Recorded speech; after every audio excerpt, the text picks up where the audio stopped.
What up, Buzz? You tapped in? Okay, Goose, you tapped in too? All right, Chicago, y'all tapped in? All right, boys, let's crack 'em.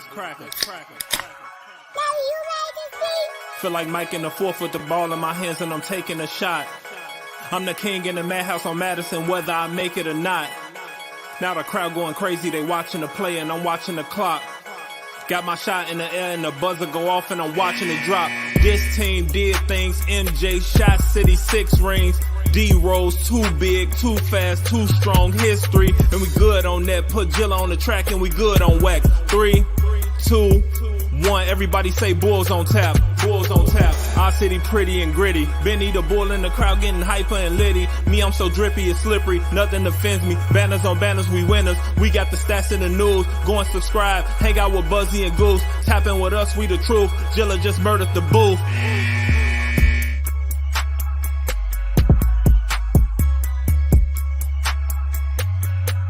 Ladies and gentlemen, welcome to Bulls on Tap. I'm your boy Buzz. I'm joined by my dude Goose, aka Bulls Scripted, and we're here to recap a 133-87 victory over the Detroit Pistons at the United Center in a makeup game. But before we do that, be sure to go on TapSportsNet.com for all your Chicago sports literature and podcasting needs. Following us on Twitter at BullsOnTap, at OnTapSportsNet, following Goose at Bulls Scripted, and me at BuzzOnTap. Also, if you are listening live right now on Twitter or Facebook, go over to the YouTube, subscribe to the YouTube channel at OnTap Sportsnet. Or I don't think you need an at for YouTube, do you? Just type it in the fucking search bar, OnTap Sportsnet. Come hang out, hop in the comment section, talk to us about this victory, and anywhere you can listen to podcasts, you can listen to us 5-star rating and review because that's cool and tough. Goose, it's been since January 3rd we've been on the mic together. We had I don't know if we had a late game or not. You fell and bust your ass real bad. I went to a game. And here we are now after a big victory, a rebound win, if you will, against Detroit here. And we just basically the Bulls just kicked the shit out of them. But first of all, how's your ass? How you feeling? My ass is doing better. It feels good enough to sit in a chair, which was, like I said, when I called you, I was like, man, this is a very odd reason to like, Buzz, we can't do the show. I got to call off today. I got to call off today. We got our ass kicked, and I fell on my ass. So, no, we're doing better on the pain scale of being able to handle my boo boo. So we're doing a live show after giving Detroit an even bigger boo boo.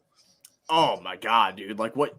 The game against Dallas that we kind of blew it. You know, we kept getting in striking distance, and then we fell back, and then Dallas, you know. We pulled ahead of Dallas and they came up, whatever. You know, it was a good rebound win, even though the Bulls did start off lazy tonight. I do want to say, you know, before that was a 9-game stretch, dude. The Bulls had won 9 in a row, and it was awesome. Me and Juice, Alex Rude, Matt Berkland, we were in attendance on Friday, January 7th against Washington, where the Bulls ended up pulling out that win. High-scoring game in that one. I got obliterated. Went home and fell over. I go, good shit. You know, typical Buzz. I get it. Anyway. But after you lose against Dallas and you come out tonight. It's hard to get to this level. It is. It's very hard to get to this level. It's almost unreachable, really. For the common man, it's unreachable. But, you know, coming out tonight in the first and the slow start the Bulls had, were you worried at first? I have to ask because, I mean, other than that, this game was a fucking blowout. Once Billy called that timeout, it was like, really? Like, are we really fucking doing this right now? Are we really just going to let them run and out-rebound us and just kick our ass? And then they turned it on. The first, 3 minutes, because he called the timeout with 9 minutes and 32 seconds left, I think it was, in the first quarter. After that timeout, it all changed. But were you worried before that timeout? Luckily, once again, despite the later start, I missed the first quarter. So, oh my god! So you missed all the bullshit then? Okay. I missed all the BS. I came in the second quarter reading all these tweets about how Io and Troy Brown Jr. kind of kept us in this game. That it was really hairy, and it like the Bulls continued to get off to these bad starts, and it's like, did that 9-game win streak go to your head? Because for fans, we're allowed to enjoy that. Well, I'm glad you got. You can't take your foot off the gas. Like, that's not how this works. You're not king shit just because you're at the top of the standings in the East. Like, you got to play basketball still. Yeah, I'm glad you said that because the 9-game win streak did go to my head. And it totally did. I was depressed after that loss. Yeah, I was definitely upset after the loss, but even before or after that or before the loss to Dallas, I had tweeted out that day, it doesn't matter if you have Kristaps, it doesn't matter if you have Doncic, it doesn't matter who you have. The Bulls are going to beat the shit out of you and win 10 in a row. And oh my God, did the entire city of Dallas fucking came after me in my mentions. It was I wore the L though. I wasn't like going to try to fight it. I commented to everybody I could, like trying to keep up with it because there was a lot. Like I think it was like the most engagement I think I've ever had on any fucking tweet I've ever put out because it was just like, haha, idiot, haha, moron, haha, take this L. And I'm just like, man, I gotta wear it.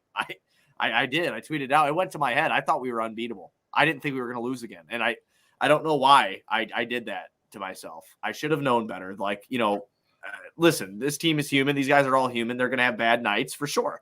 But I put them into the Superman stratosphere where they're not going to lose. I thought we were getting that double-digit win streak. I really thought it was happening. I made some dumb comments online leading up to the game myself, and then I thought about it after I said them to him. I was like, you probably just jinxed it, you asshole. And I probably, in commenting on the jinx, maybe jinxed it. And I'm sure a lot of Bulls fans were shooting ourselves in the foot with our comments before the game because I definitely think I jinxed it. I definitely gave bad juju because I was like I said, it doesn't matter if you're gonna have Kristaps or fucking Luka. You're gonna go down. It's gonna be bad for you. And I mean, in the first half of that game, I mean, I felt good. I felt real good. Yeah, I felt real good too. I mean, we're gonna talk about this game. Not that after the first quarter woes that I missed that you had to suffer through, and then the ass kicking came on. Not that there's too much to talk about in this game, but in that Dallas game in the first half. I think Luka was like 1 for 7. He looked tired. People were making out of shape jokes about him everywhere on Twitter and shit like that. And then all of a sudden he just came. See, he went on Twitter is what he did. He went on Twitter. He was just like, and then he took some pre-workout and he was like, it don't matter how fat you are when you got this much caffeine running through you. Yeah, he did something, man. Some smelling salts, some bumps. I don't know what he did, but he came out in that second half. He kicked the shit out of us. That's for sure. But we're not going to talk about that game because that was depressing and you hurt your ass that night. You couldn't do the fucking show, so you fell on ice. But this game we will talk about. Yeah, the first quarter started off rough, was not good. Billy called a timeout. He loves these early timeouts. Gets his adjustment in. Main adjustment, Derek Jones Jr. going to the bench in that first quarter in the first substitution of the game. Ayo coming in. When that happened, fucking everything changed. Ayo came in, instant spark off the bench. And Stacy had pointed it out on the broadcast that like these fuckers in our chat right now you got to be kidding me. They got me mid thought because I had to look over here. Matt Thomas, max contract game. I get it, guys. Fucking Matt Thomas. I'll get a Matt Thomas jersey if he does that shit in a meaningful game. Without Matt Thomas. I mean, they're not here without Matt Thomas. Knock it off, guys. But Ayo comes in, and Stacey had said he's like, he's going to take this matchup seriously against Cade Cunningham. They're both rookies. Cade Cunningham was obviously the first pick in the draft. Ayo feels like, he should have been, should have been drafted way higher than he was, which he should have been. I think that's proven what he's doing on a championship caliber team right now. But Ayo came in, he gave us a big boost, Goose. And after the Bulls went on their run there, they never turned back. 28 points to Detroit's 27 in the first. Outscored them 33-25 in the second. 36-14 in the third. Yes, Vooch outscored the Pistons in the third by himself, and he didn't even play the full quarter. Yeah, I think Vooch actually – did he end up with 16 in that quarter? Because he had 14. I don't know if he got another basket, but he either tied him or finished with 16. him. He did have 16. He finished the quarter with more points. Yep, and then 36 in the fourth to Detroit's 21 for almost a 40-point victory here tonight. I mean, that's what you should do. And the biggest part about it is, even though I was getting the Billy the Don bad vibes for a minute because I was starting to look at him like Thibodeau for leaving these guys in, I was like, stop. I'm like, oh my God. I'm like, please just stop. Like, I don't want anything bad to happen. We're up 30. Leave it alone. I want all of them out. I want everybody gone. I'm like, take out fucking Ayo, put in Dotson, put in whoever the fuck, everybody from the bench. I want it. Ayo. The man said, take out the second round pick with the chip on his shoulder. Take him out. Take him out. Too valuable. Get his ass out the game. Get him out the game. I didn't want anybody in there. I was just like, fucking put the end of the bench in there. Ask a fan. Hey, Fleming. We got that practice jersey. Yeah. Like, I was like, I don't want to see nothing, man. Nothing. But I mean, we got to speak on the good night offensively and how balanced it was for the Bulls. And I got to point this out from Scott Crawford in our chat right now. 8 different players, Goose, in double digits tonight for the Chicago Bulls. You had DeMar DeRozan, Vooch, Lonzo, Zach, barely Zach, Alfonso McKinney, Kobe White, Matt Thomas in 7 minutes, motherfucker, and Ayo Dosunmu. 8 guys tonight in double digits for the Bulls. And Zach with a poor scoring night. Only 10 points for Zach LaVine on 3 of 10 shooting. Almost had a triple-double, though. No, I mean, isn't that nice where you can just kind of take the night off against a shitty team, though? Like, Zach has never had this luxury before, and I'm sure part of it eats at him in the sense where, like, he doesn't have to be fully engaged in games like this. But it's got to be nice to just kind of be able to play a support role. It has to be. Grab some boards, just take the night off because Brooklyn's the game that matters tomorrow. Yeah, you shot like shit, but hey, you're just cruising around, almost fucked around and got a triple-double, right? I mean, there you go. And so did DeMar. Yeah, well, DeMar, shot very good tonight. 8 for 13 for him, 20 points, 12 boards, 7 assists for DeMar DeRozan tonight. So, and I think that's why we saw him a little bit in the fourth. Mm-hmm. I was thinking just like 3 away, Yeah, I can do that in 2 minutes. Just like let me mess around a little bit, coach. Because on the broadcast they had mentioned, I think he's only had one other triple double in his career, so that would have been something kind of fun to talk the about. The only triple double this year was Zoe. Yeah. I mean, in DeMar's career though. No, I know what you're saying. Yeah, I was going to say for the Bulls this year, I was trying to think about it. Oh, so he's the only one? Yeah, he's the only guy who had a triple-double this year. You think Vooch would have gotten there at some point. Not yet. Close. Yeah, he's gotten close a few times, but it hasn't happened yet. But I love how balanced it just all looks. I mean, Vooch, 27 minutes for Vooch, 27 minutes for Ball, 29 minutes for Zach, 27 minutes for DeMar DeRozan.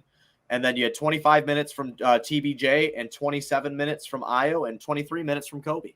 I think it was well balanced with the guys. I mean, they didn't play a ton tonight, which is good. Like you said, rest up for this Brooklyn matchup that's coming up tomorrow at 9 p.m. at the United Center. Whoever the fuck did that, I hope they see this podcast.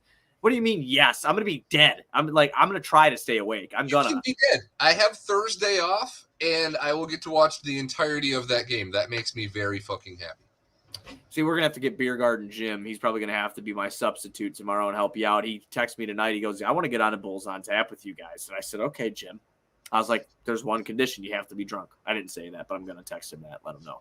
Because he's funny drunk. He's not funny sober. I'm kidding, Jim. I love you. But no, it might have to be him because I don't know if I could say, I get up at like 5.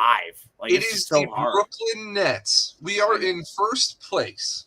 We are playing the team that is probably going to be chasing us for that spot the rest of the season. Yeah. You staying your ass up. You need to go take whatever Doncic took in the halftime of the game that he kicked our ass. I bought a 12-pack of Coca-Cola, so I will just I don't drink pop a lot, so I'm just going to chug like you gotta find that like 1960s vintage Coca-Cola.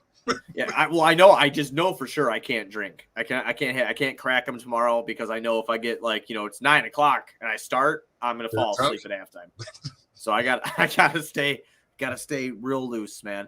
Again, a couple big shots I want to throw out here from Derek Jones Jr. He only finished off with 6 points tonight, 13 minutes only for him, even in the start, but he had a couple big threes there that he took advantage of off of Nikola Vucevic assists. I really like to see that out of Derek Jones Jr. If he could hit that 3 consistently not that he shoots terribly from 3, just doesn't have a high volume shot of threes. He would be so much more value. I mean, he could really be a starter on a team. I'm not even fucking with you. He's so long and athletic at the 4. I wouldn't mind it. It surprises me that starting, I guess, Billy loves these guard lineups and he's great at, figuring out the ones that work, and it's working for us. Clearly we won the game by, we were up by almost 50 points at one point. I don't even think I've ever seen that in an NBA game, and that almost happened. So it's hard, but it's justifiable because you would think the way this guy can play, defensive versatility wise, jumps out of the gym on the other floor, he gets that corner 3, like he's definitely a starting player in this league. I definitely think so. He's a 3-and-D guy, and I like it. I like what he does. He's long, he's lanky. he disrupts opponent's shots and he can contest at the rim with his I athleticism. feel like his biggest issue is foul trouble most of the time. Yeah, and that's kind of bullshit too. Some ticky-tack nonsense that I'm going to be a homer about for sure. What else did I want to bring up too? Oh, yes, the plus-minus. I have to throw that out there. Only when it fits my narrative, as everybody knows. Can you guess who had the best one tonight, unless you already have the stats pulled up? No, I don't have a second monitor like my cool friends do. So yeah, I have 2 monitors now. So sweet. I'm a dork. Matt Thomas. No, you're wrong. He played 7 minutes. What are you fucking talking about? Lonzo Ball plus 39. Damn. I know, right? That's fucking amazing, dude.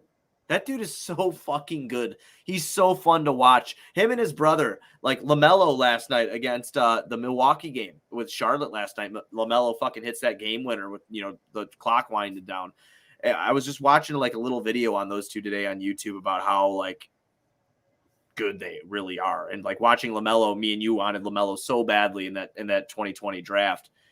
I've always wanted Lonzo, so I'm very happy we got him. But my God, dude, the defense he's providing, the fact that he is shooting a career high from 3-point land, just the guy doesn't miss. Like he'll have like a bad game here and there where he'll go like 2 for 8 or something.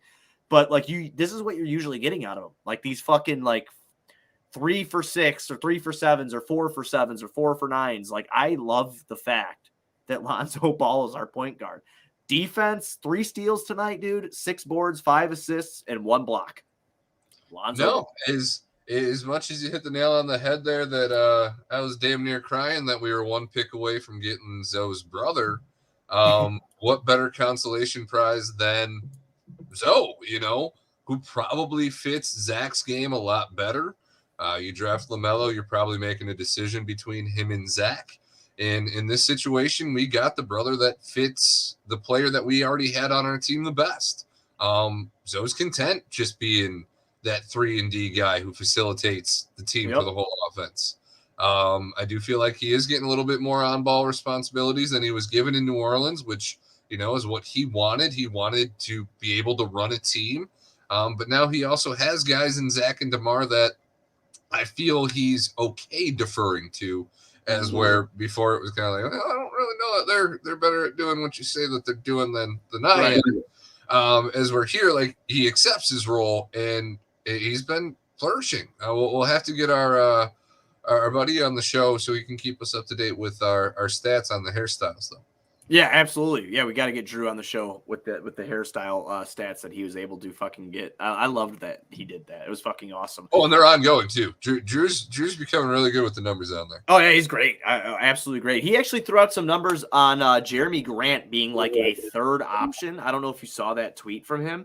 It's absolutely fucking amazing. He goes like, everybody's like, oh well, yeah, Jeremy Grant went to Detroit to be the guy, and he might not be able to fit. And Drew's like, hold up, let me show you his Denver and Oklahoma City numbers real quick, where he was not the 1st option. He's like, you mean where he played for Billy Donovan? Right. Yep. And then even in Denver when he was with AK, see, that's what's messed up. You go down Grant's, and then just like the obvious one that he's the nephew of a Bulls great. Yeah, Horace. Right. Yeah.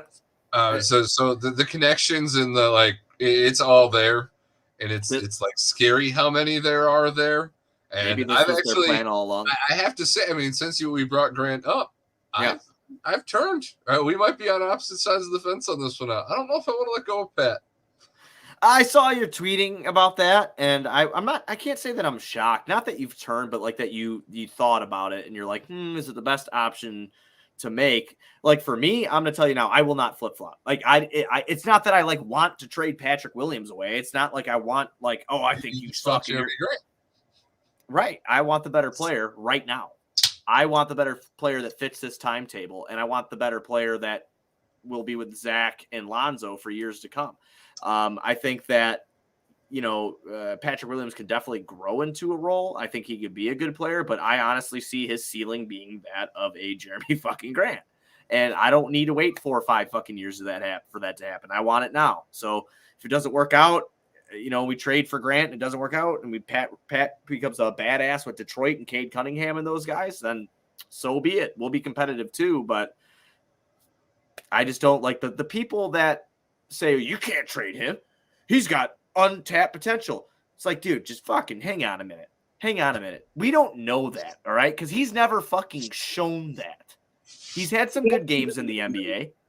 He has. But even in college, he didn't really show this untapped potential where he's going to be, like you said on the last podcast with Pat, that, you know, he got fucked when Stacey was like, yo, he kind of gives me the Kawhi Leonard vibes. Like that fucked him immediately. That fucked Patrick Williams. Not in a bad way. It was already going on beforehand. Oh my God. The ball got dropped just made it worse. Yeah. Because like it is literally like the baby version of the claw. And it's also kind of corny and like not a nickname. Like you don't want that thrown on you. Like that's no, that's a bad stamp. You don't want that stamp. Right. And again, I don't want to just fucking shit Pat. Like I told you I wouldn't do it for Barnes. I think we've said that on the show. Like I wouldn't go. I like Harrison Barnes. Yeah, I like Harrison Barnes. But like if I can get a guy like Jeremy Grant, I'm gonna go for it because I think that he fits really well. I think that he's a long, lanky dude. And I think he's a guy that cannot, because no one is, like we've said on the show, no one's stopping Giannis, no one's stopping KD. That's not happening, and you're ignorant if you think it's going to happen. No one's stopping those guys from getting theirs. But if you could put a body on him to annoy the fuck out of him, a bigger dude who's got a little bit of scoring ability, who has to make them work on the defensive end depending on matchups as well, hey, man, I want that championship because even if we get one, it's worth it to me. You know what? I'm not usually a flip-flopper, but I might do it again. You see, it's so hard, dude. Like you just don't know. I mean, you know. I guess that's what's nice about being a fan is either way in this situation. We have a front office now that we can trust. Yeah, we win. We win here. And if the coach and the GM who have been around Jeremy Grant feel that trading Pat is a justified move in doing so, people who have firsthand experience with that player, then I would have no reason to question it. And I think for the fans on the opposite side of the fence, though, you have to feel the same way that if they keep Pat, that if they are that confident as a coach, as a front office, as a team, that Pat can provide the defensive aspects that they need to contend now, and they believe his ceiling is higher than the player that they've had personal experiences with, then maybe you can do that. But I do think you have players like Zach and DeMar who might love Pat and want to take him under their wing. But Zach did also win a gold medal with Jeremy Grant over the summer. So you got that connection too. There's a lot of different ways you could go about this. And in my mind, obviously the Bulls only have 11 losses this season, right? Like we've had a great season of us doing this show, the best season we've ever had of us doing this show. We've watched some shitty basketball the last fucking 4 years we've been doing this. So I'm not trying to knock bad nights that we've had and, make them seem bigger than what they were. But on nights that we've watched that, oh, well, man, Zach and DeMar really didn't have it going. And Vooch has just been a wild card all year. We got to be honest with ourselves. He has struggled offensively. He pulled it together tonight, but he started this game off fucking wickedly rough. If I can have a chance. That bad? Oh, it was fucking terrible. Just go on Twitter. You'll see it. You'll see it all. Just go back in the beginning of this game and you'll see it all. But I mean, I felt like he was trying to break the backboard again. Like how I tweeted out the other night. Like I felt like he was deliberately trying to crack the backboard, the glass. But if it is hypothetically Patrick Williams, who Detroit was high on, right? And DJJ, and you know how much I love DJJ. I do not want to get rid of him. When you add that, I think that's what the kicker is for me. That hurts me too. DJJ has to go because I do feel like the depth of those two could be just as valuable in some situations because if you only have one Grant, I guess you have Javonte behind him. Right. But you get in foul trouble and you only have Grant, well, yeah, it's a little different. If you got Pat and DJJ, then I feel like, now you got 12 fouls. Right, right. No, I see what you're saying. Like, keep in mind, Caruso is going to be coming back. Like you said in the beginning of the show, Billy loves his guard lineups. And you got Javonte, who's only an inch shorter than fucking DJJ at 6'5". But if you have Grant here, if those guys have a cold night, that's just another guy in your offense that can do it, that can make it happen. And then he's versatile as well because he's a good defender. Like he's a decent defender. So when I look at that, if he is obtainable I'm looking at this Eastern Conference, and I'm looking at it like glass half full. Like, if you make a move to get this guy on your team that's a fringe all-star, that, I mean, obviously Team USA, you know, he was on Team USA. You bring this guy over, oh God, does it put you over the edge? Because I'm thinking championship, man. And I know it sounds crazy because Golden State is fucking bad, dude. They're bad, and Klay Thompson's back, and that's scary as shit. So, like, if you think, let's baby steps, right? Eastern Conference. I think we can get there. I really do. I think we can get there. I think we need to make a move to get there, but I think we get there. I want to be at tip top. Like, this is the best we could get this roster if we go into that finals, like against a team like Golden State. Because once we go in there, man, we have to all hands on fucking deck. And that's why I want Grant so bad, is because I see championship. I see championship in the future. Like, and if I didn't think they could win it this year, I wouldn't want to trade Patrick Williams. But I think they could win it. I mean, and I guess when you put it to the point where if Golden State, like if you knew like you could see into the future to when the final started and you knew it was Bulls, Warriors, I could see where Grant is justified because you might even be playing him at the 5. So I'm saying, that.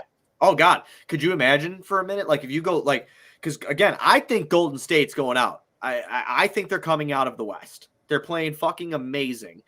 You see their lineups every fucking night. I shout out to Memphis too, man. Memphis, there's some dogs over there. I mean, that's a really good team. But I think Golden State's coming out. But could you imagine like Ball, Levine, Caruso, DeRozan, and a 6'8", 6'9" Jeremy Grant?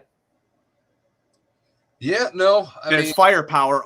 You got defenders and firepower, and I like that personally. So no, I guess I get a little wrapped up in the sentimental value of all the sucking that we did, and obviously, I want something to hold on to from that. And Pat's supposed to be that. Oh God, I don't as much as I didn't. You got Zach. I know, yeah, and you Kobe. got Zach, but what happens? Like, say, DeMar and Vooch, aren't your thing anymore. We don't sign Jokic with all that extra cap like we would like to dream about. Don't speak. Don't say that. And then Zach wants a trade. Like your contention window was this 2 to 3 year span, and now that's gone. And now we're re-entering. And obviously we have the brain trust that you trust to redo that because they did this so quickly. It's crazier than things that you can do on, a video game. It really felt like that. It really did. Still does. No, exactly. So you do have a front office to trust if you do have to rebuild like that. So I don't know. I mean, just thinking Zach, Pat, Lonzo coming into the season was always going to be like the future. Yeah. And by future, I mean 3 to 4 years from now. I guess maybe I'm just a little too attached to that. And I watched some of that preseason stuff in Summer League from Pat, and I'm like, this kid does have it. And if he could get some of this infectious culture that we're seeing from Kobe and Io, like what could that turn this kid into? Because he is a freak. Right. There's been rumors too that he might come back. His cast is off right now. They're trying to get strength back in the wrist. He's in the film room. I mean, again, whatever way they go, I won't be mad. It's just when you see championship implications, you see it's like right there, and that's what I believe. And I'm trying not to like put my homer on the table here, but dude, they're 27-11. They've played really well, and they've like been ravaged with fucking COVID and weird injuries all year, and they're still been doing this on the backs of guys like Zach LaVine and DeMar DeRozan. I feel like you add somebody to it, man. Maybe you get to the promised land, maybe not. But we'll get off of that real quick. I want to talk about the all-star selections before we leave and where we're at right now. So you believe that Zach LaVine should be an all-star starter. I think it's bullshit that DeMar DeRozan is in the guard category. I don't know how you feel about that. I think that's a little bit of bullshit. I think that's stupid. I do. Like, he hasn't spent a ton of fucking time at guard. Like, but that's what I'm talking about with this position. The NBA and all the people that fucking argue with everybody say, oh, it's positionless basketball. If it's fucking positionless basketball, then why am I voting for 2 guards and 3 fucking forwards? They don't even have a center category in there. I'm mad now. You see what happened? No, I'm conflicted because he's in first place for the Cards. I know he is, but he's a fucking forward. But then he wouldn't be starting. Like, you're not going to start over Kevin Durant or Giannis. Like, it's not possible then. So then DeMar's just fucked. What? He's having it. Well, put Giannis at the 5, put KD at the 4, and put fucking DeMar at the 3. Yeah, and Embiid, who beat him out for Player of the Month, is going to be fuck him. He'll be hurt by the time that starts anyway, and I love Joel Embiid. But he will be. You see the problem that we're running into, where it's very conflicting. It's a big log jam. DeMar is blocking Zach from a rightful starting position, which will probably end up next to Trae Young, but it'll be DeMar starting next to Trae Young instead of Zach. At least current fan votes and at least media people who have legitimate say-so. That's the way that it looks like it's going to turn out. I'm going to be a piece of shit about Trae Young really quick. Are you ready? I'm all for it because I tweeted before this game even finished that I feel like Zach plays by a different set of rules. 4.2 turnovers per game. He averages 28 points on 21 shots a game. Good for you, Trae Young. Good job, bud. And you're on a shit ass team, but that's not his fault.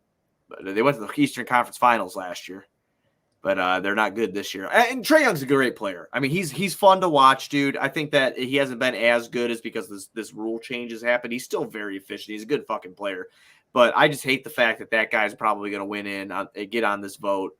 Because selfishly, I'm a homer. I want Zach to be able to fucking start this game. I think he deserves it.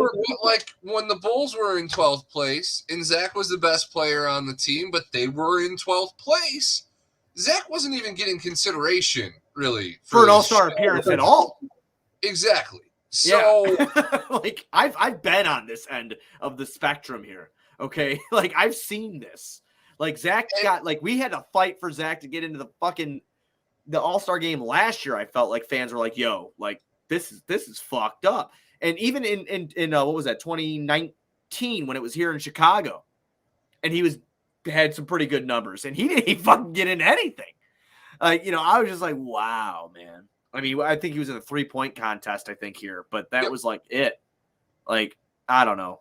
Again, it's a lot of homer coming out of me too, but it's also trying to give somebody who's balled their ass off, something that I believe truly that he deserves. I mean, because why do the rules change? Well, why do the rules change just for this poor, hardworking individual? Like, Zach has dragged himself from behind Andrew Wiggins and Karl Anthony Towns from the depths of an ACL injury that would ruin most people's NBA career, and has came back and invented himself into an all-star. He's one of the most athletic, smoothest basketball players that has ever graced the planet Earth.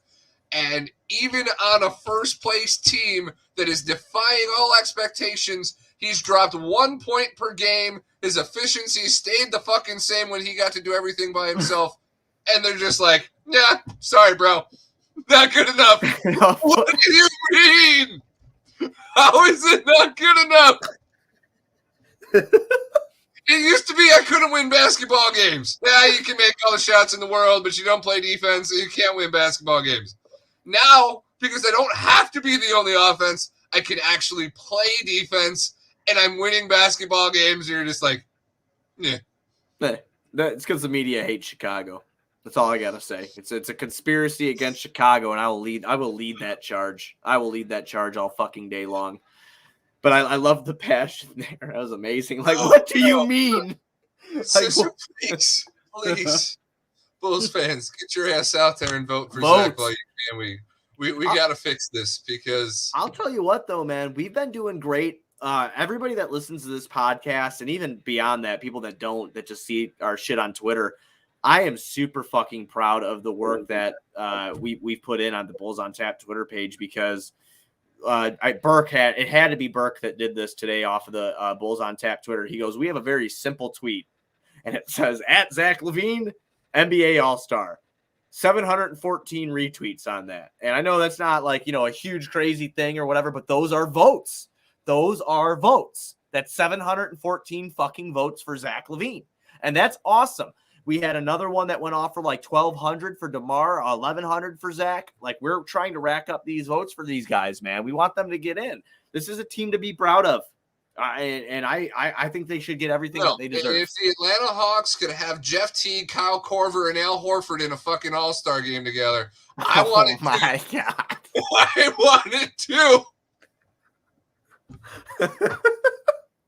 It's all very sad, really, if it doesn't happen our way. Oh, you know what else is real sad too, man? I don't mean to end this on a sad note, but they let go of my guy. They let go of Mac McClung, man. They didn't give him another 10-day. I was really hoping he didn't McCling.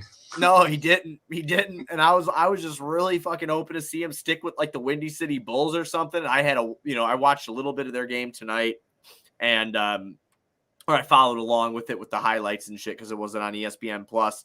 But like, he balled out in his only Windy City Bulls game, like 19-7, fucking making it happen out there, So no more Mac McClung.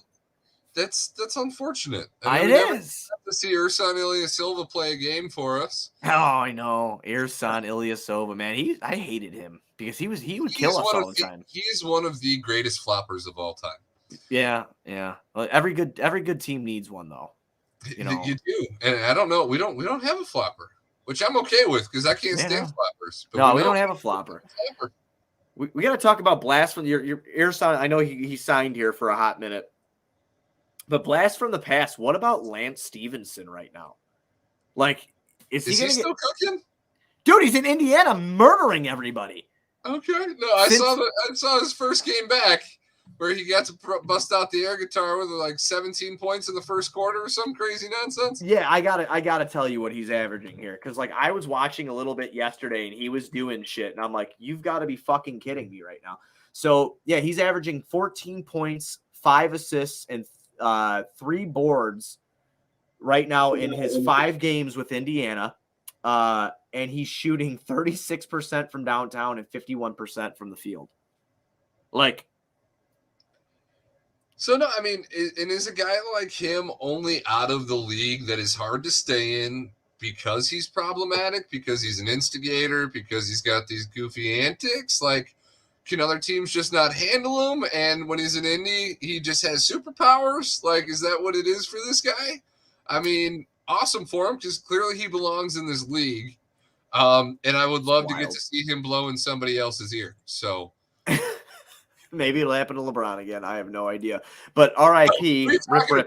LeBron's going to pick him up for their team. That's what's going to happen at the deadline here. What can I trade you for Lance Stevenson? Yeah, what do you want for Lance Stevenson? I'll give give you. Collected his rivals forever. Lance Stevenson has to have a place on his gauntlet somewhere. Oh my goodness, I'm sure he does. But rip to Mac McClung's tenure with the Chicago Bulls. I was really hoping he'd stick around for a little bit, but is what it is. I'm glad Alfonso McKinney is here and he's doing some shit. Very happy. Another local product is making some shit happen. But I don't really have much else, man. We got to win. We have Brooklyn tomorrow night. I got a 12-pack of Coke, pocket full of dreams for tomorrow's hopeful victory. Kyrie Irving hurt his ankle the other night. He is going to be playing. Kevin Durant is in. James Harden is likely out. Alex Caruso is also close to returning for the Bulls. I don't know when that's going to happen. I guess he'll be evaluated in the morning after some test results come back.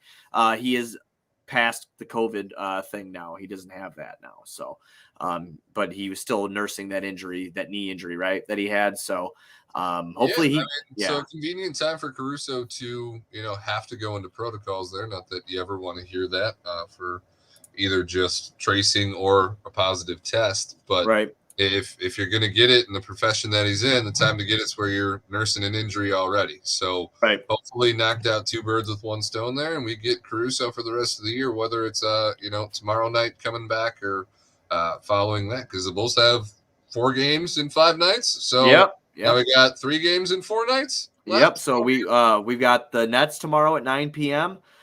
After the Nets, it's It's I think it's the Celtics after the Nets. I know we got Golden State in there. Oh no, no, I'm sorry. Yeah, you're right. So it's Pistons, Nets, Warriors, Celtics. So that's the next 4 here. So I had them going 3-1 in this span. So I'm doing good so far, and I have them beating the Nets tomorrow. I'm just a little scared of Golden State, but we'll see what happens. See what happens. I mean, a fun little finals preview right after a Eastern Conference Finals preview. Like, oof, these 2 games coming up here are going to be a good time, and then I guess you get the Celtics, who could be a team you run into in the playoffs too. So, good thing the tune-up game tonight was treated like a tune-up game. The Bulls got to rest after breaking a little sweat, and hopefully they're ready to go and don't get off to a slow start tomorrow. Absolutely. I don't have much else, man. You got anything else before we ride out? No, just kick it into second gear early in that first quarter tomorrow, and don't make Billy waste early timeouts. Oh, my God. The Grizzlies beat the Warriors. 10 straight wins for the Memphis Grizzlies. Just throw that out there, man. That team is fucking fun, man. If you don't have League Pass or you're not pirating their games or whatever, you should check them out. But Bulls are still better than them. Everybody, be sure to go on TapSportsNet.com for all your Chicago sports literature and podcasting needs. Following us on Twitter at BullsOnTap, at OnTapSportsNet. Following Goose at BullScripted, me at BuzzOnTap. Anywhere you can listen to podcasts, you can listen to us. 5-star rating and review because that's cool and tough. Go over to the YouTube. On Tap Sportsnet YouTube. Subscribe. Join us live after every single Bulls game for the most part, unless I fall asleep or Goose falls down and breaks his ass on some ice. But we're usually live after every single game, so come join us for that. And hopefully we will see you tomorrow after the Bulls, I'm hoping to God, beat the Brooklyn Nets. But until then, let's go Bulls.